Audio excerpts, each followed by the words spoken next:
So, kailangan nga ba natin ng visa kapag pupunta tayong Japan? The answer is yes. Pero kung ayaw mong ma-stress sa visa, kung papasa ka ba or hindi, why not join our group tour?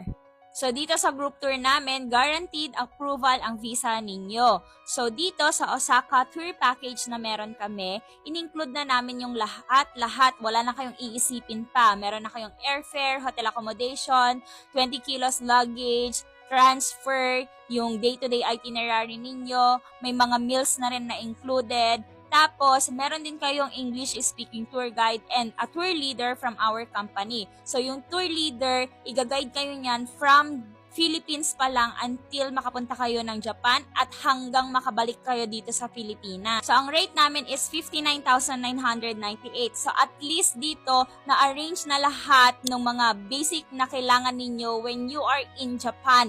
Wala na kayong iisipin, di na kayong mai-stress. Ang kailangan niyo na lang pag-ipunan after nyo mabayaran ito is your pocket money. Kasi syempre, ang saya kayong mag-shopping doon sa Japan. Pero kung para sa inyo, bitin ang Osaka at gusto nyo rin ma-explore ang Tokyo, meron din kaming Tokyo-Osaka tour. So dito, ang lahat na mapupuntahan yung cities are Tokyo, Osaka, Kyoto, Nara, at dadaan din kayo ng Nagoya. So ang rate namin dito is 76,998.